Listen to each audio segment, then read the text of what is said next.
Hey everybody, today we're going to show you how to complete the quest Disa's plot here in Dragon's Dogma 2, so let's jump into it. So this quest is going to take place in the town of Vernworth, and it's going to be down on the southern side of the Vernworth map up by the palace. You guys can see we've got a marker here on the screen if you don't know where the entrance to that is. But once you get up here, you'll see this is what it's going to look like. Now, you can't actually start this quest until it's the middle of the night. I believe it has to be between 12 a.m. and 6 a.m. before you're able to sneak into this palace. So one thing that's pretty nice is right over here next to the entrance, there is a seat. You can sit down and pass the time until nighttime. And eventually, once it's nighttime, we'll be able to start the quest. And when you make it back to the entrance, if this is your first attempt at completing this quest, you're going to have a lady that's going to take you to the exact spot that you need to enter the palace. However, because this is my second attempt, we don't have her with me. But all you need to do is work your way towards the entrance. But instead of going in the front door, we're going to take a right. You guys can see we're going to run right over here. There's going to be a side door that we can go through. And once we make it through this door, we're going to go right around the corner here to our left. And there's going to be a door that we can secretly enter the palace. So we'll go ahead and go inside.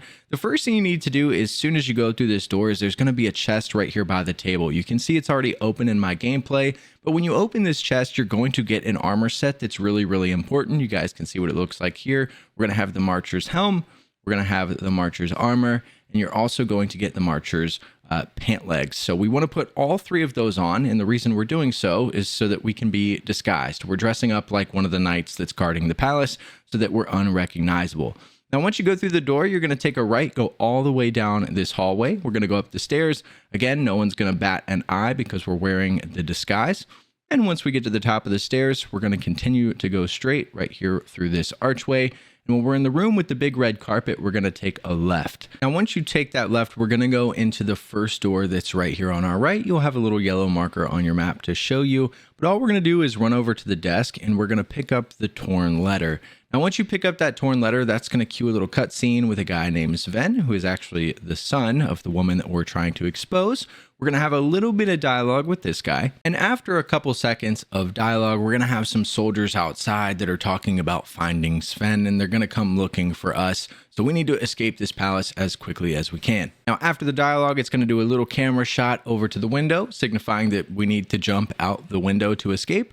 So we're just going to come over here, jump out the window, we'll slide down the roof and land right where we initially went into the building.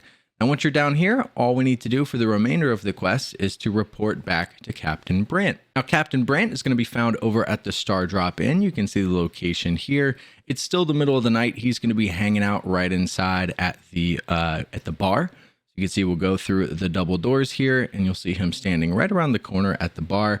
We can go ahead and speak with him. Once you speak with him, he's obviously going to ask you to go into the other room like he always does. You can go ahead and finish up the dialogue with Captain Brandt, and eventually, once that dialogue is finished, the quest will be complete. But this is how to complete Disa's plot here in Dragon's Dogma 2. Hopefully this video helps some of you guys out. I appreciate you watching, and we'll see you in the next one.